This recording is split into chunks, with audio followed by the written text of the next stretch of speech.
Hello everyone, welcome to Shivraj IAS. I hope you all are doing well. तो आज है 4 Feb और start करते हैं आज का न्यूज़पेपर एनालिसिस। सबसे पहला आर्टिकल है green and clean. India must formulate a critical minerals framework that is just and equitable. देखो, पिछले 10 साल में इंडिया ने रिन्यूएबल एनर्जी पे फोकस बढ़ाया है। अब बजट एलोकेशन भी बढ़े हैं, जो पहले 1500 करोड़ के आसपास थे वो अब 32,000 करोड़ तक पहुंच चुके हैं। पर असली प्रॉब्लम है इनका अंडर यूटिलाइजेशन, जिसकी वजह से रिन्यूएबल जो एनर्जी है उसका अडॉप्शन स्लो हो जाता है, उसको पेस नहीं मिलता है। ठीक है, तो इसमें कुछ इनिशिएटिव्स लिए हैं गवर्नमेंट ने। क्या क्या लिए हैं? पहला है पीएम कुसुम स्कीम। अब ये हालांकि एक बहुत ही अच्छा इंपॉर्टेंट स्टेप था। ये 2019 में लिया गया था, जिसमें कि 34,000 करोड़ का बजट एलोकेशन हुआ था। अब इसका गोल था कि जो सोलर इरिगेशन पंप्स हैं और ग्रिड कनेक्टेड सोलर प्लांट्स हैं, इनको प्रमोट करना था इसका पर्पज़। पर रियलिटी ये है कि सिर्फ लगभग 0.5 गीगावाट कैपेसिटी ही इंस्टॉल हो पाई है अभी तक, जो कि एक्सपेक्टेड नंबर से काफ़ी कम है। अब कोविड-19 के जो पेंडेमिक आया था उसके टाइम जब कोल, ऑयल और गैस जैसे जो ये थे रिसोर्सेज, इनका सप्लाई जब डिसरप्ट हो गया था ना, तब हमें ये समझ आया था कि हमें रिन्यूएबल एनर्जी को और तेज़ी से, मतलब उसका एक्सपेंशन चाहिए, उसका अडॉप्शन चाहिए।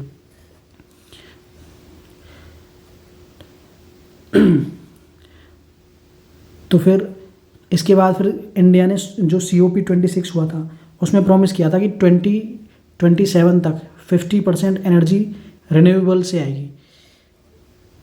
फिर सेकंड स्कीम है PLI स्कीम, जो कि सोलर एनर्जी ग्रोथ के लिए आई थी। जो PLI स्कीम है, इसमें लगभग 18,000 करोड़ दिए गए थे एडवांस्ड बैटरी स्टोरेज के लिए और 4500 करोड़ दिए थे सोलर PV मॉड्यूल्स के लिए, जो कि 2022 तक 19,000 करोड़ हो चुका है ये अभी तक। पर फिर एक और चैलेंज आ गया इसमें जो मेन चैलेंज था वो था कि इंडिया ने क्या किया, जो चाइना के ऊपर इम्पोर्ट डिपेंडेंस थी ना, उसको कम करने के लिए उसने कस्टम्स ड्यूटी बढ़ा दी थी, BCD बेसिक कस्टम्स ड्यूटी बढ़ा दी थी, जिसमें 40% तो कर दी थी सोलर मॉड्यूल्स के ऊपर और 25% बढ़ा दी थी सोलर सेल्स के ऊपर। इसका रिजल्ट क्या हुआ? सोलर इंस्टॉलेशन जो था वो कॉस्टली हो गया और जो नए सोलर प्रोजेक्ट्स थे वो फिर स्लो हो गए। तो ये एक बहुत बड़ा इशू हुआ था। अब आज की डेट में जो इंडिया की इंस्टॉल्ड पावर कैपेसिटी है उसका 46% रिन्यूएबल एनर्जी से आता है। पर असली बात ये है कि जो पावर जनरेशन है अभी भी उसका 70% अभी भी कोल से हो रहा है। अब ये प्रॉब्लम तब तक सॉल्व नहीं होगी जब तक ग्रिड स्केल बैटरी स्टोरेज जो होती है उस टेक्नोलॉजी को डेवलप नहीं किया जाता है। इसका एक सॉल्यूशन ये भी है कि गवर्नमेंट ने 12 क्रिटिकल मिनरल्स और 35 कैपिटल गुड्स को BCD से एग्जेम्प्ट कर दिया है। जो पहले कस्टम्स ड्यूटी बढ़ाई थी उनमें क्रिटिकल मिनरल्स को एग्जेम्प्ट कर दिया है।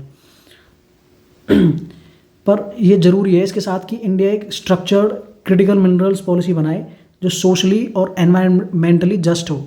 ठीक है, तो आखिर में बात यही है कि जब जैसे यूएस अपनी ग्लोबल लीडरशिप क्रिटिकल मिनरल्स और क्लीन एनर्जी पॉलिसीज से वो पीछे हट रहा है, तो इंडिया के पास एक मौका है एक लीडर बनने का। इसमें हमें सिर्फ फॉरेन टेक्नोलॉजी पे डिपेंड नहीं रहना चाहिए, बल्कि अपने रिसोर्सेज और कैपेबिलिटीज़ डेवलप करनी चाहिए।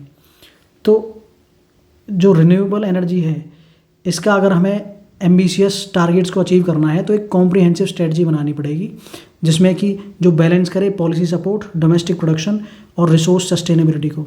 अब बजट एलोकेशन हो चुका है, पॉलिसी मेजर्स भी लिए जा चुके हैं। चैलेंजेस अगर कुछ बचता है तो वो है उन एड्रेस करना इम्पोर्ट डिपेंडेंस को, हाई कॉस्ट को और इंटरमिटेंट रिन्यूएबल आउटपुट्स को। तो इस तरीके से हमें ये मतलब अपनी पॉलिसी बनानी चाहिए और एक क्रिटिकल मिनरल्स फ्रेमवर्क बनाना चाहिए जिससे कि हम इसका यूटिलाइजेशन कर सकें।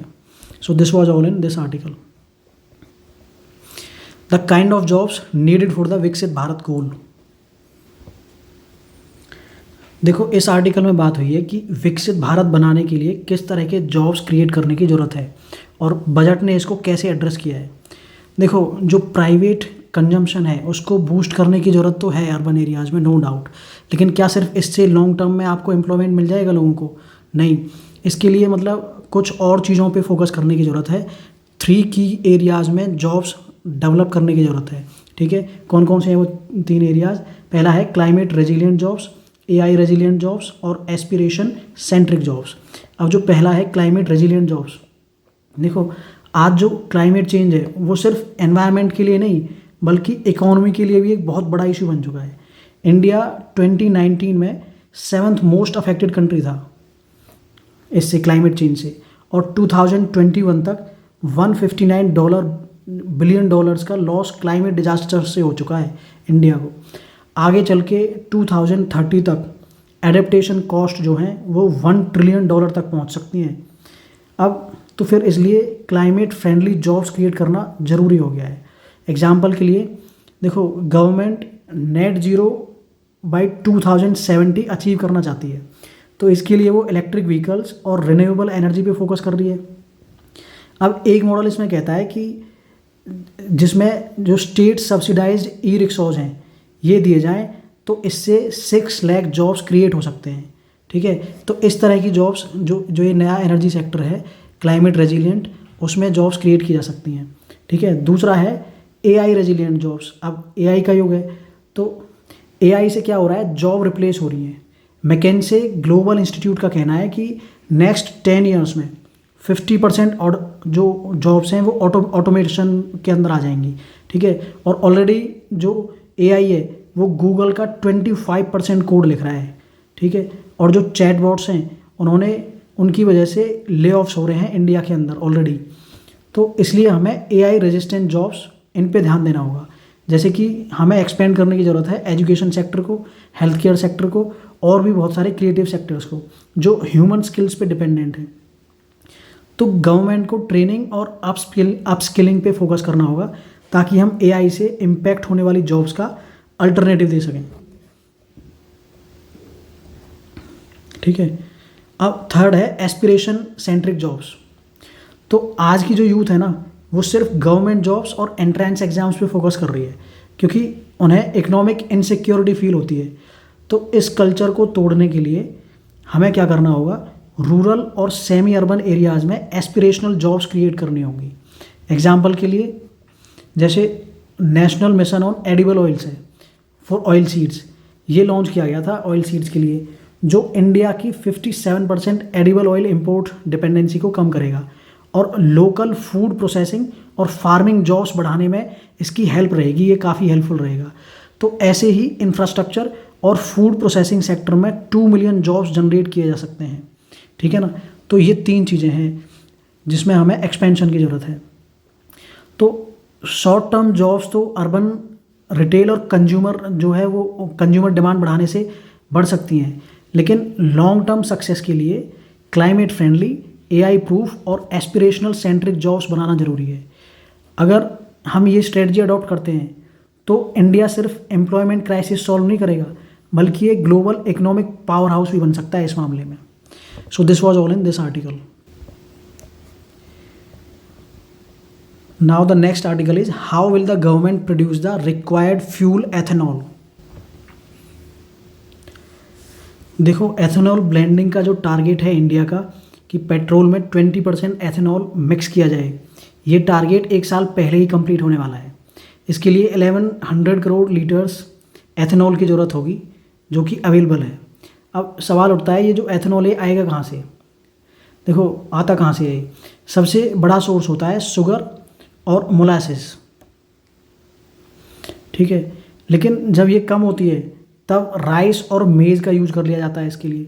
अभी एथेनॉल इंडस्ट्री की कैपेसिटी है 1600 करोड़ लीटर्स तक ये पहुंच चुकी है, जो डिमांड से भी ज़्यादा है। तो गवर्नमेंट ने जो प्रोक्योरमेंट प्राइस है एथेनॉल का वो भी रिड्यूस कर दिया है और एफसीआई से लगभग 50 lakh ton rice ethanol production के लिए एलोकेट किया है। लेकिन एक मेजर इशू है, वो है मेज़ जो है उसका डाइवर्जन। देखो, मेज़ ट्रेडिशनली यूज़ होता है एनिमल फीड के लिए, स्टार्च प्रोडक्शन के लिए, ह्यूमन कंजम्पशन के लिए, लेकिन with ethanol production expanding maize is increasingly being diverted to biofuel, जिसकी वजह से क्या हो रहा है, ज़्यादातर मेज़ जो है वो इम्पोर्ट किया जा रहा है to meet feedstock demand को मीट करने के लिए। ठीक है, increase maize cultivation across India to ensure a steady supply. तो मतलब ये है कि जो डिमांड बढ़ने पे मेज़ की उसके लिए क्या हो रहा है कि जो मेज़ की इंपोर्ट्स हैं वो भी 200% तक बढ़ गई हैं और इंडिया के जो मेज प्रोड्यूसिंग स्टेट्स हैं जैसे कि कर्नाटका, मध्य प्रदेश, महाराष्ट्र, ये इस डिमांड को मीट करने की भी कोशिश कर रहे हैं। ठीक है, उनके अंदर वहाँ पे कल्टीवेशन इसका बढ़ रहा है। मध्य प्रदेश और महाराष्ट्र इस डिमांड को मतलब ये क्या है, मीट करने की कोशिश कर रहे हैं। अब इसका जो इकोनॉमिक इम्पैक्ट है वो भी बड़ा है। एथेनॉल से 36,000 करोड़ का फ्यूल इंपोर्ट बच सकता है और फार्मर्स के लिए भी नए अपॉर्चुनिटीज़ क्रिएट हो रहे हैं। तो और इसके साथ ही क्या हो रहा है, एथेनॉल प्रोडक्शन से एक नया बाई प्रोडक्ट भी निकलता है जिसका नाम है DDGS, distillers dried grains with solubles, जो कि एनिमल फीड के रूप में काम आएगा। अब इसको इंश्योर करने के लिए लॉन्ग टर्म में इसको सस्टेनेबल होगा कि नहीं, इसको उसके लिए कुछ स्टेप्स उठाने पड़ेंगे। ठीक है, तो एथेनॉल फ्यूल जो है वो सिर्फ एक एनर्जी सॉल्यूशन नहीं है, बल्कि एग्रीकल्चर, इकोनॉमी और एनवायरनमेंट के लिए भी ये एक बहुत बड़ा गेम चेंजर साबित हो सकता है। लेकिन फ्यूचर में मेज सप्लाई और फूड सिक्योरिटी, इनका बैलेंस बनाना ज़रूरी है। अगर ये सब सही तरीके से मैनेज किया जाता है तो इंडिया का फ्यूचर जो है वो रिन्यूएबल और सेल्फ रिलायंट हो सकता है। So this was all in this article.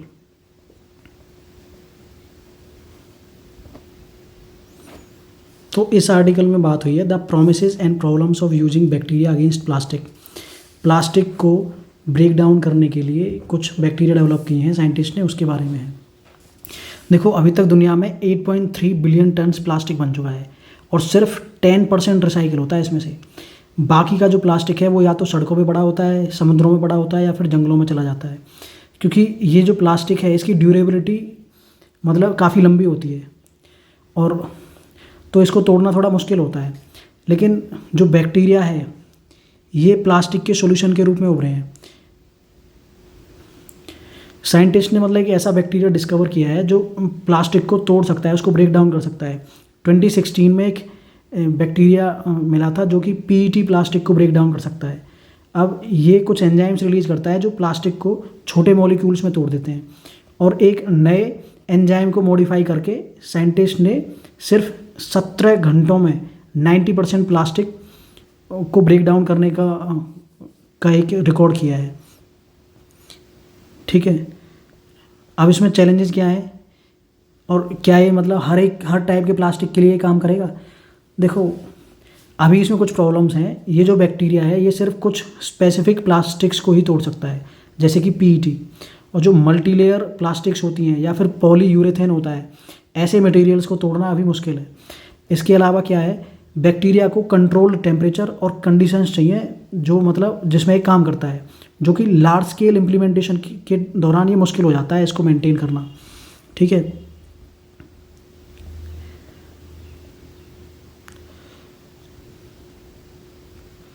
अब फ्यूचर पॉसिबिलिटीज़ क्या हैं इसकी। देखो, आने वाले टाइम में साइंटिस्ट बैक्टीरिया को जेनेटिकली मॉडिफाई कर रहे हैं जिससे कि ये ज़्यादा टाइप के प्लास्टिक्स को तोड़ सके। अब कुछ कंपनीज इन एंजाइम्स को इंडस्ट्रियल रिसाइकलिंग प्लांट्स में भी यूज़ करने की सोच रही हैं ताकि प्लास्टिक्स को दोबारा रॉ मटेरियल में कन्वर्ट किया जा सके। तो कंक्लूजन ये है कि बैक्टीरिया बेस्ड जो डिग्रेडेशन है ये एक काफ़ी प्रोमिसिंग सॉल्यूशन है, पर अभी इसमें काफ़ी मतलब चैलेंजेस हैं जिन पे काम करने की ज़रूरत है।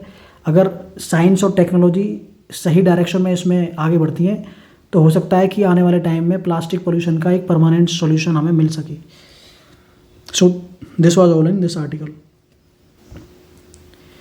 This article is about Delhi's gender budget. देखो, दिल्ली के अंदर टोटल 71 लाख वुमेन वोटर्स हैं, फीमेल वोटर्स। ठीक है, जो कि आधा इलेक्ट्रेट है उसका। अब हमेशा से क्या होता है, ये हाइट वोटर टर्नआउट दिखाती हैं, पार्टिसिपेट ज़्यादा करती हैं। तो इस वजह से क्या है, पॉलिटिकल पार्टीज़ वुमेन के लिए इंसेंटिव्स अनाउंस करती हैं और बजट में भी उनका ध्यान रखा जाता है। 2011 में जेंडर बजट लगभग $10 बिलियन था, $10 बिलियन था, जो कि 2024 तक 71 बिलियन रुपीज़ हो चुका है। लेकिन सवाल ये है कि ये जो पैसा है ये जा कहाँ रहा है।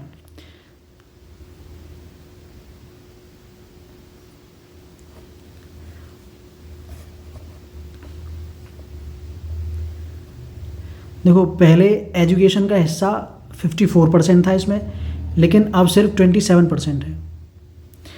मतलब पैसा तो बढ़ रहा है लेकिन पढ़ाई और स्किल्स पे इसका कम खर्च हो रहा है। इसका असर क्या हो रहा है? इसका असर दिखता है फिर वर्कफोर्स पे। जो दिल्ली में जो महिलाएं हैं उनका पार्टिसिपेशन वर्कफोर्स में सिर्फ 22% है, जबकि जो वहाँ के जो मेल्स हैं उनका पार्टिसिपेशन है 51.6%। ऐसे ही जो हाई लेवल जॉब्स हैं ना उनमें 94% डोमिनेशन वहाँ पे किसका है? मेल्स का है। मतलब वुमेन लो पेइंग जॉब्स में ज़्यादा मतलब कंसंट्रेटेड है, जैसे कि डोमेस्टिक वर्क हो गया, सेल्स हो गई, क्लीनिंग हो गया, इस तरह के कामों में। अब तो फिर एक बड़ा सवाल ये उठता है कि क्या सिर्फ कैश ट्रांसफ़र से जो महिलाएं हैं उनकी स्थिति सुधर सकती है क्या? शॉर्ट टर्म रिलीफ तो देखो इससे मिलता है अनडाउटेडली।